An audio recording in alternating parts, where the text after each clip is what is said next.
Voilà. Voilà, voilà. Mes très chers, je voulais vraiment qu'on applaudisse notre... Non, vraiment.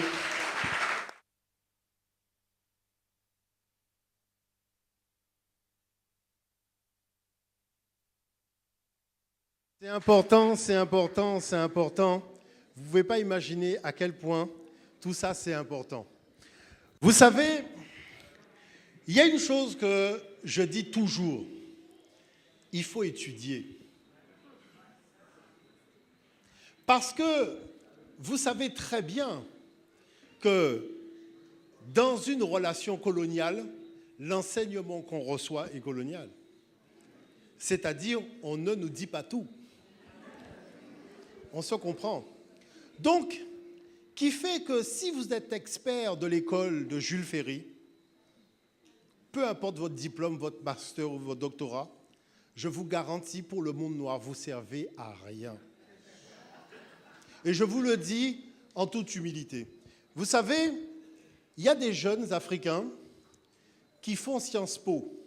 Quand ils sont en dernière année, ils me demandent de venir leur faire une formation de 15 jours.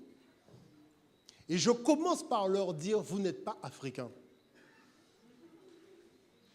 Parce que la chose, je vais vous dire quelque chose. Il y a une chose qu'on n'enseigne pas et qui fait partie de la connaissance que doit avoir un homme. C'est la connaissance de la relation entre l'antimatière et la matière. Parce que si vous ne connaissez pas la nature de la relation entre l'antimatière et la matière, vous êtes dominé de fait. Parce que celui qui domine connaît forcément les lois de cette relation. Mais celui qui est dominé, c'est comme si on dit du charabia. Comment voulez-vous, mes très chers, que sur une plantation où le rapport de force en termes de quantité est extraordinairement en notre faveur, comment voulez-vous qu'une relation qui est quantitativement défavorable à celui qui domine perdure aussi longuement? C'est qu'il y a des choses qu'il faut savoir. Vous savez, moi j'ai un institut en Guadeloupe, j'ai un institut en Martinique. Dans l'institut, on a monsieur et madame tout le monde. On a des médecins, on a des avocats, on a des gens qui sont des enseignants, des professeurs, des chefs d'entreprise, on a tout le monde. Et les gens, quand ils viennent, ils ont l'impression de connaître. Et au bout de quoi, 2-3 mois, ils se rendent compte que même dans leur profession, ils ne connaissent rien. Moi, franchement, je prends quelqu'un qui vient au cours hasard. Héroux, informaticien. Raconte ton expérience à l'Institut. Bonsoir. Au TEP, Guéret au TEP. Ben, ouais, bon, on va monter carrément. Hein. Donc, en fait, je débarque à l'Institut, à Nijar, à la suite de l'invitation d'une amie qui me dit, mais écoute, mais viens chez nous, tu vas voir, tu vas apprendre des choses intéressantes. Et je m'intéressais déjà à l'Afrique. Et en cours, il y a un jour, on travaille sur les mathématiques africaines.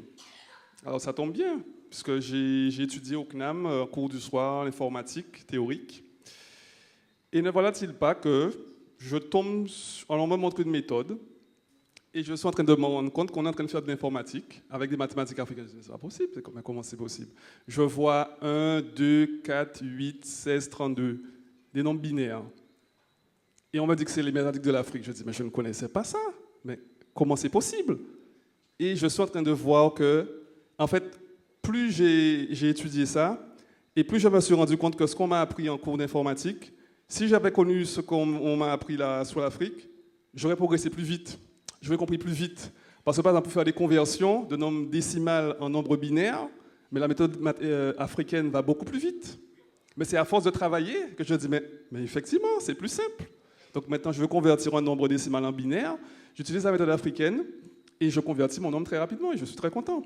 Ensuite, deuxième chose que j'ai apprise également, c'est que le PC, donc l'ordinateur qu'on connaît, inventé par IBM, eh bien, cet ordinateur, il y a eu 9 brevets dessus et c'est un noir américain donc Marc Dean, qui possède en fait 6 brevets, qui a managé l'équipe pour un certain nombre de brevets, et il en possède un certain nombre parmi les brevets.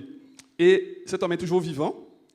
Il dit lui-même qu'il ne travaille plus sur le PC, mais c'est un homme qui a compté. Or, je suis dans l'informatique et je ne connaissais pas cet homme-là. Et si je n'étais pas allé en cours, effectivement, mais je probablement que je n'aurais jamais su que ce gars existait. Ensuite, on a un autre nom, on a Thomas Mensah, qui est l'un des co-développeurs de la fibre optique. On parle maintenant de fibrer le territoire, etc. Mais Thomas Mensah, qui est d'origine du Ghana, qui est un noir américain, eh bien, il a compté pour beaucoup dans la création de la fibre optique. Donc ce sont des petites choses comme ça qu'on ne connaît pas, qui sont censées être sues par les gens du métier, du milieu, qu'on ne connaît pas. J'étais bien content d'apprendre ça et puis ça m'encourage à continuer, donc je ne lâche pas l'affaire. Les mathématiques africaines notamment, il y a tant à faire. Je continue et beaucoup d'autres continuent. Je suis content d'avoir pu apprendre ça. Voilà. Et je dois dire qu'il y a une chose qui est extraordinaire, c'est-à-dire que le fait d'avoir compris qu'en fait l'informatique venait des mathématiques africaines, on a tellement poussé l'étude qu'on a trouvé d'autres façons de programmer des ordinateurs. En fait, il y en a plein, vous voyez, et on a mis en place donc des méthodes. D'ailleurs, il faut qu'on aille breveter ça, on ne va pas en parler plus. Mais toujours est-il qu'on a trouvé d'autres façons de coder les ordinateurs. Est-ce que Katoutank est là? Non, Katoutank n'est pas là, parce que Katoutank est médecin, il vient à l'Institut, et je dois dire que c'est à l'Institut qu'il a découvert véritablement la médecine. Parce que, vous savez, en fait, nos ancêtres ont été à l'origine de ce qu'on appelle l'alicament. C'est-à-dire qu'on ne tombe pas malade parce qu'on a des alicaments. Non, des alicaments. C'est-à-dire on se nourrit pour garder la vitalité énergétique. Moi, je vais vous dire quelque chose. Tout médecin, que les gens sont médecins, il y a quelque chose qui n'est pas enseigné. Et je vais vous dire ce qui n'est pas enseigné. Ce n'est pas la valeur nutritionnelle d'un fruit qui est important, c'est sa puissance énergétique. Pourquoi? Parce que comme le corps humain fonctionne avec de l'électricité, électromagnétique, il faut savoir que les fruits sont chargés en électricité. Et que chaque organe se nourrit pas seulement des nutriments, mais de la charge électrique de ce qui est ingurgité. Regardez le nombre d'organes par lesquels passe un fruit dans le corps humain. Donc quand vous prenez un fruit qui a beaucoup voyagé, mais énormément, non mais c'est vrai, il faut quand même expliquer la chose, et qui arrive un genre fatigué chez nous, hein? Donc, qu'est-ce qui se passe? Il se passe que lorsqu'on te dit qu'il faut manger 2 fruits et légumes par jour, 5, maman, 5, je tiens à vous dire qu'avec 2 canettes de chez nous, ça suffit. C'est-à-dire, non, il faut comprendre l'affaire. 2 canettes de chez nous ont la charge énergétique d'un paquebot rempli d'oranges qui n'ont jamais vraiment... D'ailleurs, elles sont sans pépins. Dès que tu entends sans pépins, c'est qu'il y a plein de pépins. Vous comprenez l'affaire? Donc, ce qui veut dire que, pourquoi ce n'est pas enseigné? Vous voyez des gens qui vous disent, mais je me nourris convenablement et je suis malade. Parce que tu es rentré dans le parc d'attractions de l'Occident, qui s'appelle « J'ai l'illusion de savoir, en fait, je ne sais rien ». Et c'est ça qui est important. Vous voyez ce que je veux dire par là? C'est pour ça que, lorsque je dis qu'on a fondé un institut, c'est-à-dire c'est un institut qui est mis au service d'une expertise scientifique de la connaissance du monde noir depuis la nuit des temps. C'est de cela dont nous parlons. Et cette expertise-là, ce n'est pas enseigné dans les universités de Jules Ferry. Parce que Jules Ferry, c'est l'apôtre du colonialisme. Nous apprenons notre langue classique, d'ailleurs, je vais vous montrer ça très rapidement. Vous voyez, c'est l'Institut d'histoire à Niger. Qu'est-ce que nous apprenons? Les Medunetcher, que les anciens appelaient les paroles de Dieu. Parce qu'il faut savoir que tous les textes étaient écrits autrefois en Medunetcher. Et vous avez vu, j'ai montré à la télévision le dépôt à munitions qui est le tombeau d'Ounas. Parce que quand tu arrives dans le tombeau d'Inas, c'est le dépôt à munitions. Vous voyez l'affaire? Bon. Et vous avez vu, la semaine d'après, j'ai monté le tombeau du roi Téti. D'accord? Et l'arabe même qui était dans le tombeau face à l'européen a dit, ça c'est la racine. C'est le tronc aussi. Nous, nous sommes que les branches.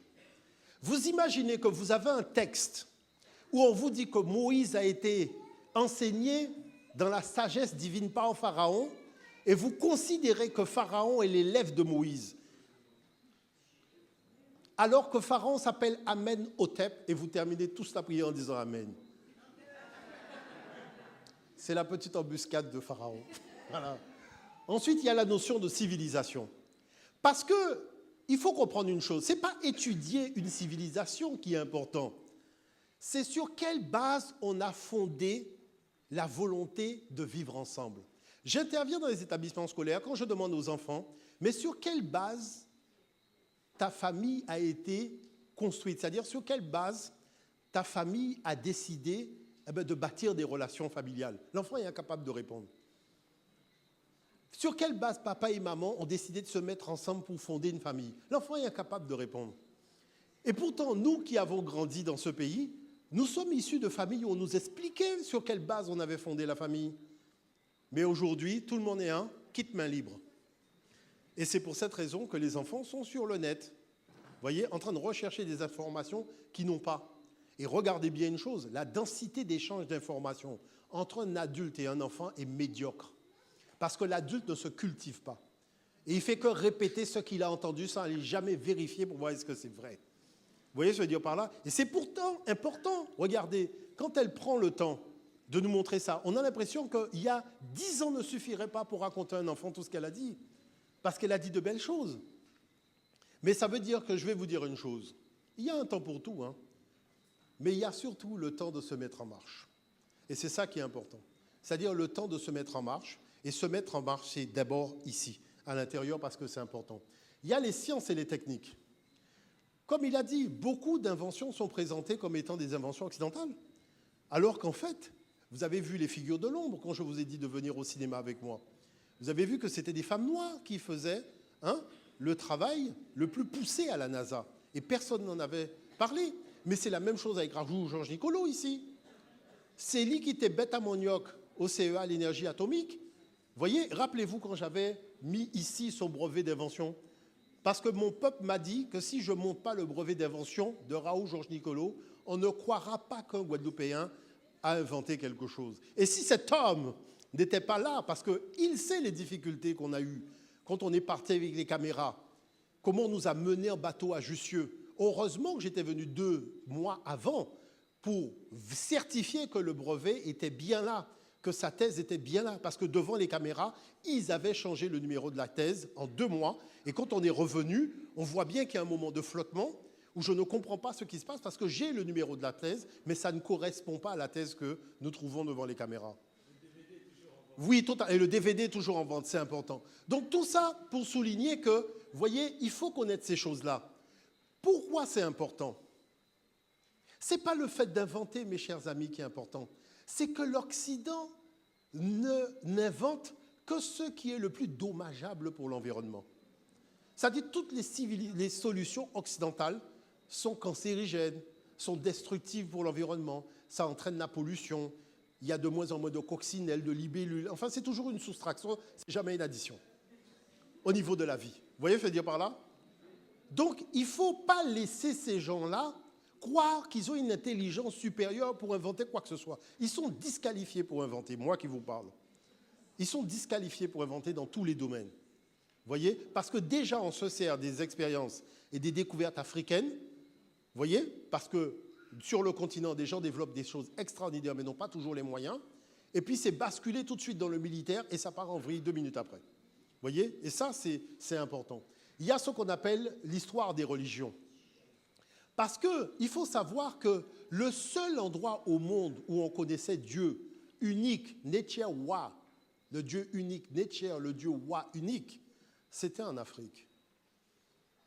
Et les 3 pyramides qui sont là pour en témoigner. Si nos peuples, nos ancêtres ne connaissaient pas Dieu, ils auraient fait 3 bombes atomiques. On aurait peut-être gagné du temps, mais néanmoins, ils ont fait 3 pyramides. Donc ça démontre non seulement un niveau intellectuel qui dépasse l'entendement, mais aussi un niveau philosophico-spirituel. Je ne parle pas de religion. La religion, c'est une escroquerie intellectuelle. Je parle de spiritualité. Moi, je vous dis les choses clairement. Parce que il faut savoir, et je vous le redis, écoutez-moi bien, soyons des adultes responsables. Quand on a passé le permis, on a son permis, on n'a pas besoin du moniteur pour démarrer sa voiture et pour partir, parce qu'on connaît le code. Quand on passe un brevet de pilotage, on a ce brevet de pilotage, on n'a pas besoin du moniteur pour décoller avec l'avion, parce qu'on connaît, vous voyez? Donc ça veut dire qu'on a été certifié. La spiritualité, c'est la même chose. Quand on connaît la loi, on n'a plus besoin de moniteur, parce qu'on connaît la loi. Et il y a un jour, il va falloir accepter de sortir de la plantation mentale aussi. C'est-à-dire faire le 1848 mental.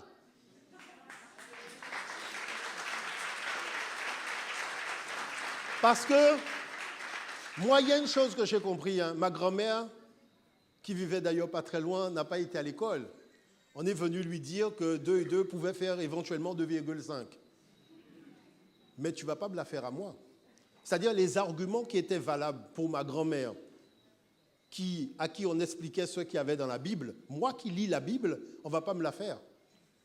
Est-ce que vous comprenez ce que je veux dire par là? Parce que ça veut dire que toutes ces années où j'ai été à l'école, ne m'a pas élevé au-dessus du niveau de conscience de ma grand-mère. Et je tiens à dire, pour ma grand-mère, que quand j'ai été la voir là où elle était, je lui ai dit, mamie, tu vois, tu es dans la salle d'Osiris. Parce que là où elle a été mise, avant l'enterrement, la salle s'appelait la salle d'Osiris. Aux abîmes là-bas, voilà. J'ai dit, tu vois l'affaire, l'embuscade a une fin. Ensuite, la philosophie. Pourquoi la philosophie? Il faut savoir harmoniser ses énergies et garder la positivité. Regardez, moi, je me bats, mais il y a une chose que j'apprécie quand même, c'est que les gens disent sur Internet, il y a une chose avec Omotunde, c'est qu'il se bat dans la joie. Tu as compris l'affaire? Moi, je combats dans la joie. Vous savez pourquoi? Parce que je sais qu'on va réussir, mais ce qu'il y a d'extraordinaire, c'est que quand je vois mon peuple, je vois des diamants, je vois de la lumière, je vois quelque chose de beau. Vous voyez l'affaire? Et aucun colonialisme ne pourra nous vaincre, parce que nous sommes un peuple puissant, nous sommes des Africains. On était là avant tout le monde. Vous voyez l'affaire? Donc ça, on va le faire. Et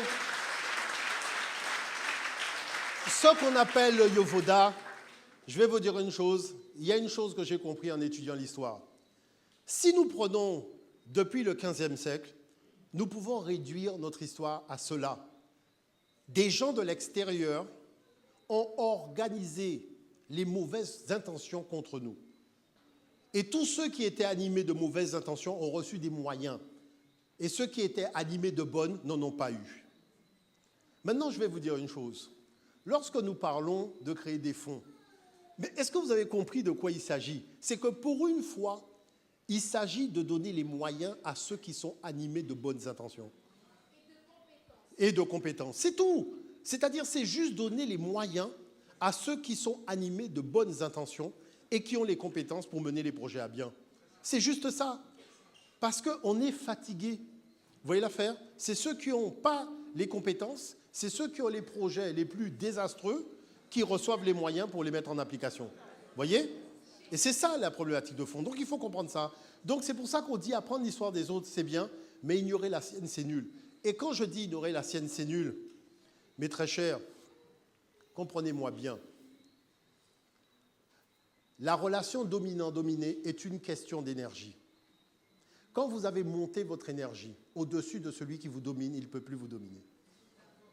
N'oubliez jamais que la prise, là, c'est 220 volts. Mais si on monte à 221 volts, c'est nous qui allons péter la prise ne nous pètera pas.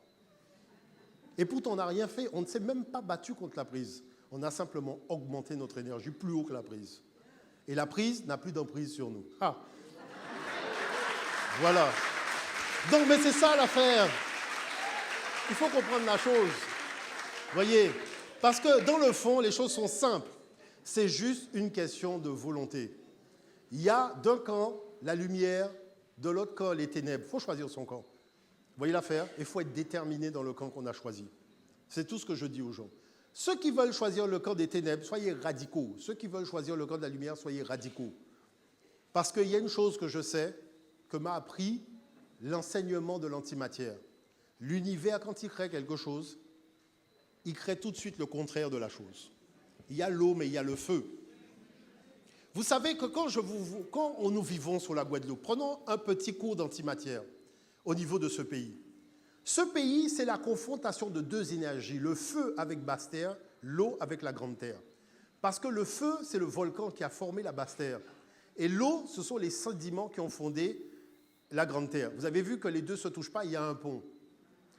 Mais ça veut dire que ces deux énergies-là, si vous ne les avez pas harmonisées en vous, ces énergies sont en conflit. Il faut les pacifier à l'extérieur de nous et il faut les pacifier à l'intérieur de nous. Parce que c'est ça qui fait que nous sommes un peuple enflammé dans le dérèglement de notre comportement. Parce que nous n'avons pas su gérer les énergies qui sont en interaction dans notre propre pays. Et ça, il faut savoir que tout pays possède en lui la répartition des 4 éléments. Il faut tout de suite pacifier les 4 éléments. Si vous voulez vivre sur un territoire, il faut savoir quels sont les éléments qui ont plus d'emprise sur les autres. Il faut les pacifier pour pouvoir faire en sorte que les jeunes générations puissent vivre tranquillement. Et ça, je vous le dis, c'est important. Parce que vous irez sur Internet, vous verrez des Européens dire « Oui, moi je suis venu en Guadeloupe, mais j'ai d'abord été faire une libation à la Soufrière, après une libation à Saint-François. » Vous avez compris le dossier, hein? Bon, on s'est compris. Alors, African Ancestry Hair. La chose, c'est qu'il y a aujourd'hui 350 000 ans, voyez, si on peut éteindre un tout petit peu la lumière pour que tout le monde puisse mieux voir. Est-ce qu'il y a... Waouh, génial, c'est méga top. Voilà. Aujourd'hui, on sait, par l'ADN d'un homme qui a vécu donc, aux États-Unis, un Africain-Américain, qu'il y a eu des hommes modernes en Afrique qui vivaient déjà durant la période de 350 000 ans. Je ne sais pas si vous vous rendez compte, nous sommes en 2017, l'homme noir, comme vous et moi, était déjà là il y a 350 000 ans. Vous voyez l'affaire? Je ne sais pas si vous vous rendez compte, 350 000 ans avant Jésus-Christ. Vous comprenez pourquoi il crie maintenant? Bon. Alors, la chose, c'est que quoi? La première attestation des cheveux tressés, c'est ce qu'on appelle la Vénus de Willendorf. Vous voyez, à l'époque où c'était le matriarcat qui avait l'ascendant dans les sociétés humaines, même en Europe. Elle a été trouvée en Autriche, elle date de 33 000 ans, vous voyez, de l'ère ancienne africaine. Après, il y a la première femme française, c'est la dame de Brassempouy, qui est à Saint-Germain-en-Laye. Vous voyez, elle date, elle, de moins 23 000 ans. Vous voyez, moins 23 000 ans. Et c'est la première femme française, parce que la première femme française est une femme africaine, il faut le savoir. Hein. La statuette, elle n'est pas très haute, vous voyez, un peu moins de 4 cm, elle est à Saint-Germain-en-Laye, ouais, au musée de la paléontologie, mais c'est important d'aller voir ça, voyez, parce que moi j'ai été voir, et c'est un témoignage vibrant, parce qu'on voit les tresses africaines ici. Vous voyez, c'est important. Vous avez ensuite ce qu'on appelle la civilisation africaine du Mexique, les Olmecs. Vous voyez, la première coupe afro de l'histoire. Celui-là n'est pas venu avec Christophe Colomb.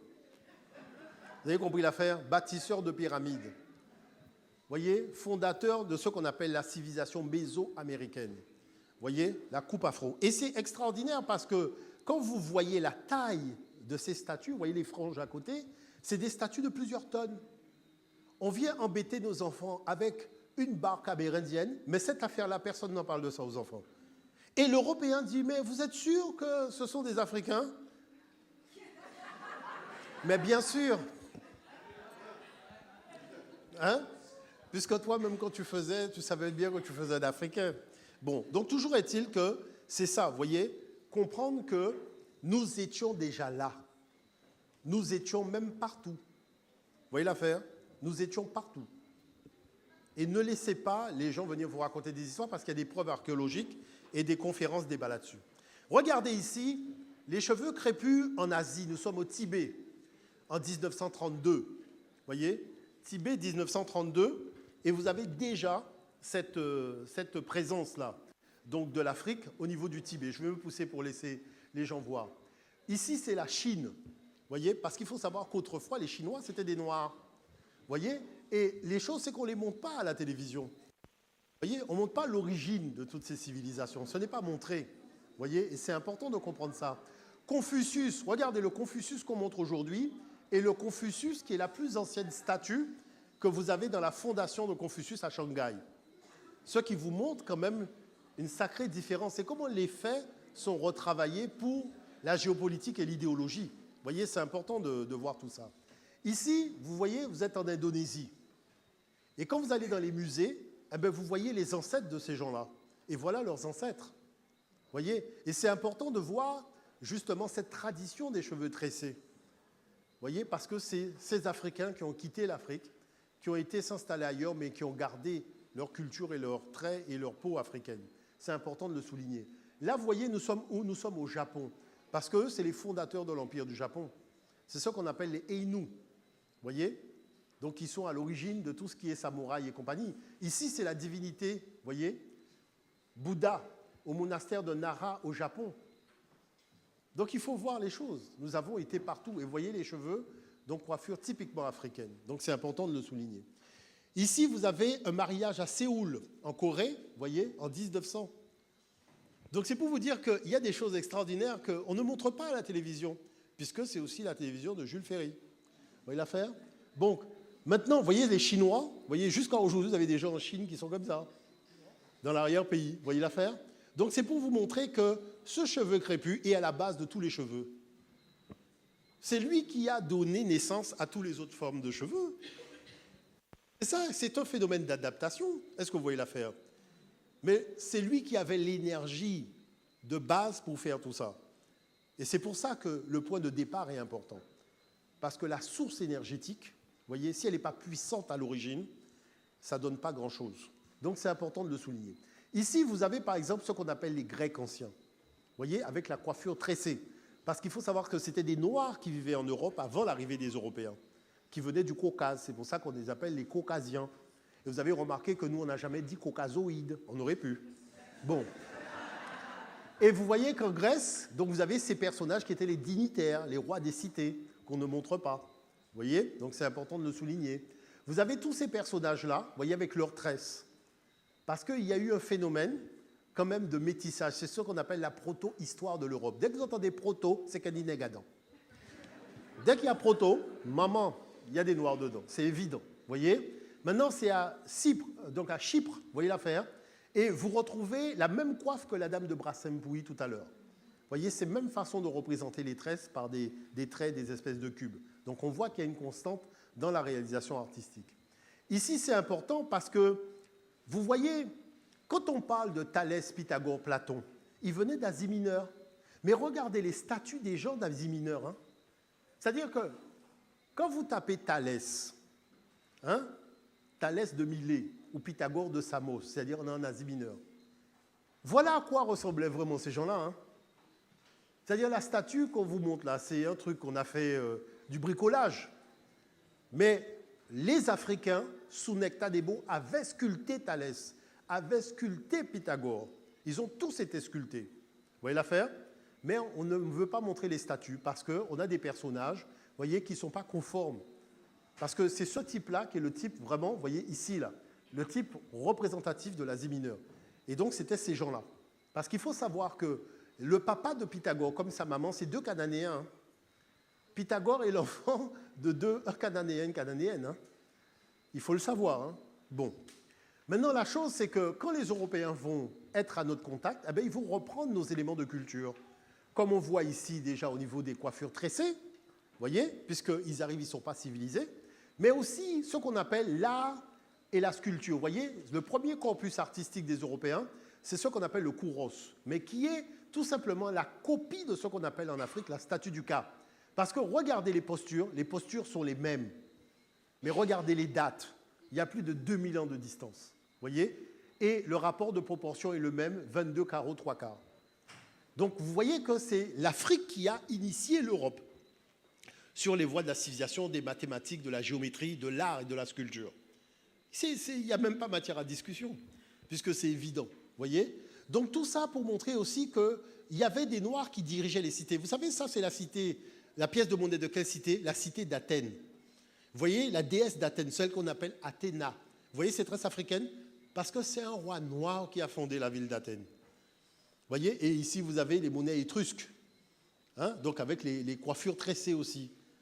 Donc c'est important de comprendre tout ça parce que ce n'est pas explicité. Maintenant, à la Rome antique, vous voyez, vous aviez des dignitaires romains qui étaient noirs. Regardez quelle pierre on a choisi pour les représenter. C'est pour qu'on nouait qu'on charbon. Vous voyez l'affaire? Mais quand on fait les représentations, on ne les montre pas. Vous voyez? Donc c'est important de bien comprendre tout ça. Et ici, c'est ce qu'on appelle les Élamites, les inventeurs de l'écriture cunéiforme. Voilà ce qu'on appelle en Mésopotamie l'écriture en forme de clou. Ce n'est pas les Akkadiens qui ont fondé cette écriture, ce sont les Élamites. Et regardez les loques. Vous voyez les loques qu'ils portent? Donc ça, c'est important de comprendre ça. Maintenant, ce qu'il y a, c'est que l'histoire des cheveux noirs durant l'Antiquité. Vous avez cette coiffure, vous voyez, on est en train de coiffer la reine. Et on coiffe la reine, c'est bizarre parce qu'on se croirait encore aujourd'hui à faire les mêmes gestes. Vous voyez? C'est pour vous dire l'antériorité de la coiffure. Hérodote a dit les Égyptiens ont la peau noire et les cheveux crépus, mais quand on regarde vraiment les statuaires, on voit bien qu'il y a une antériorité, il y a un côté majestueux aussi au niveau des princesses, des reines, vous voyez, des grands dignitaires, des grands personnages, hein, des femmes qui étaient papes dans l'Antiquité aussi, parce qu'il n'y avait pas de restrictions à ce niveau-là. Donc on voit que tous les types de cheveux existaient à l'époque, c'est quelque chose densément riche, vous voyez. Et on a justement toujours la coiffure tressée représentée par des cubes avec Ahmès Néfertari, qui était grande prophète d'amour. Regardez les loques ici. Vous voyez, c'est très impressionnant sur la statue. Donc toutes ces statues montrent véritablement quelque chose d'extraordinaire. C'est cette envie et cette assurance avec sa coiffure. Vous voyez, c'est quelque chose d'important. Ahmès Néfertari avec ses tresses au niveau de la momie. Donc on voit la momie avec les tresses. D'accord? Je suis désolé d'aller un peu vite, mais c'est qu'il faut qu'on gagne du temps. 18e dynastie, avec les personnages donc, qui ont fondé la dynastie et qu'on retrouve avec leur coiffure africaine aussi, par la même occasion. Alors, on a le premier lexique relatif aux cheveux, kem, cheveux noirs, nez bête, les tresses, voyez. Le loque de cheveux tréchés qui est le ya, le nez shoot, ça veut dire avoir les cheveux en pétard, et le nez bas qui est la grande coiffe, voyez. Donc, on retrouve déjà, c'est le premier lexique autour du cheveu crépus que nous avons dans l'histoire de l'humanité. Donc ça, c'est important de le souligner. Et puis pour les hommes, alors là, la coiffure afro qu'on retrouve ici, vous voyez, mais le roi Aménophis IV, donc Aménophis IV, pardon. Donc vraiment, et jusqu'à aujourd'hui, on a la même coiffure, donc dans certaines régions d'Afrique, la même coiffure que celle qu'on a là-haut. C'est extraordinaire de voir que la coiffure va inspirer aussi des couronnes royales, puisqu'on voit que les ronds sur le képrèche, c'est les cheveux crépus stylisés. Et les Grecs aussi, sur les vases, représentaient les cheveux crépus de la même façon. Vous voyez, donc il n'y a pas photo, c'est important. Vous savez, quand on est à la Sorbonne et compagnie, c'est important de montrer ça parce que ça permet de mettre un terme au débat relativement vite.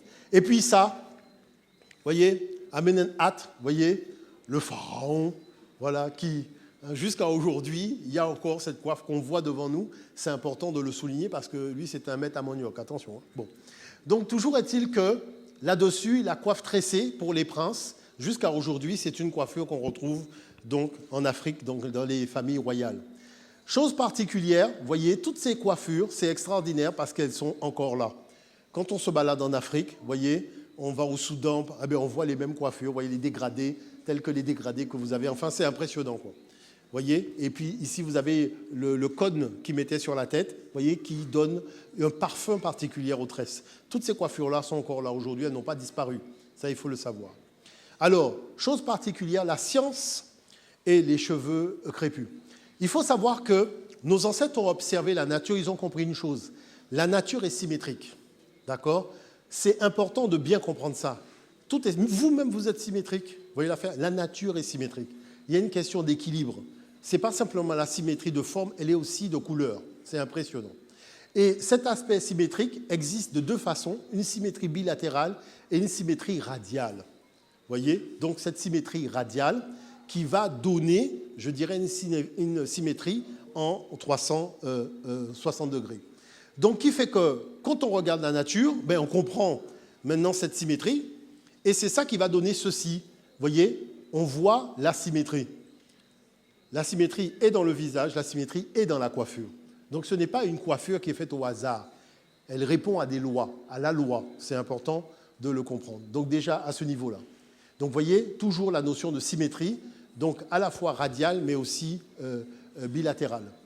Maintenant, en ce qui concerne la spirale, il faut savoir que la spirale, c'est véritablement ce qui propulse l'énergie dans l'univers. Alors la spirale, c'est déjà notre univers dans lequel nous sommes dans un univers spiralé, mais c'est aussi les formes dans la nature, c'est aussi le tourbillon, le cyclone, on a donné cette année, voyez, mais c'est aussi les tourbillons que nous avons dans l'eau, voyez, et c'est aussi les plantes que nous avons.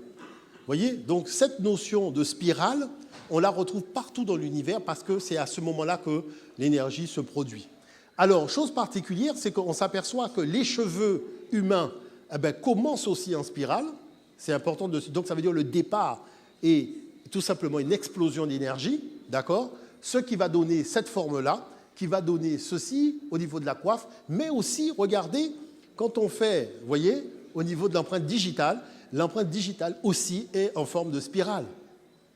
Donc ce qui est en fait quoi ? C'est que la signature énergétique humaine et biologique humaine est la spirale. Et ça, il faut le comprendre. Donc à partir de là, vous voyez, à partir de cela, on comprend maintenant que les coiffures spiralées, vous voyez, sont des coiffures un peu particulières. Alors pour vous expliquer un peu les choses, vous avez remarqué que l'avion, quand il est dans l'air, alors il vole, mais il s'appuie sur l'air, il avance, donc il a de l'altitude et se repose sur des éléments pour pouvoir faire donc la progression quand il est à son altitude. Mais au démarrage, il est obligé d'être propulsé. Et vous avez remarqué que quand c'est la rentrée des classes, par exemple, on va coiffer l'enfant avec une coiffure spiralée. Quand une femme va démarrer un projet, elle va se coiffer avec une forme spiralée. Parce que la spirale, c'est la production d'énergie. Vous voyez ce que je veux dire par là ? C'est-à-dire on démarre quelque chose, on a besoin d'énergie, ben voilà, on rentre dans tout ce qui est de l'ordre dans l'univers, de la propulsion d'énergie, et c'est un peu l'explication aussi de cette forme-là. Et la spirale, c'est l'énergie, ça il faut bien le comprendre. Hein. Qui dit spirale dit énergie. Vous voyez, c'est de l'énergie, c'est-à-dire c'est capter l'énergie pour la produire, donc d'une façon générale. Enfin, les mathématiques, cheveux et mathématiques, c'est important de voir que, regardez par exemple ici, ce qu'on appelle les mathématiques fractales. Tout le monde a ça dans son jardin, mais la dimension mathématique de la chose, on ne la voit pas. La distance qu'il y a entre la souche première et la souche ici, c'est ce qu'on appelle les fractal mathematics. Regardez, tout simplement parce que la forme initiale que nous avons, on va la fractionner une première fois, mais dans la même direction. Vous voyez, premièrement à droite, ensuite à gauche. Premièrement à droite, ensuite à gauche, partout. Et on va le refaire encore, regardez, on le refait encore, et on va le refaire encore jusqu'à avoir ça. Mais dans ça, il faut voir la structure initiale. Et c'est ça qu'on n'apprend pas à l'école. C'est-à-dire que tout ça est dans nos jardins, mais on ne voit pas la dimension mathématique de ça.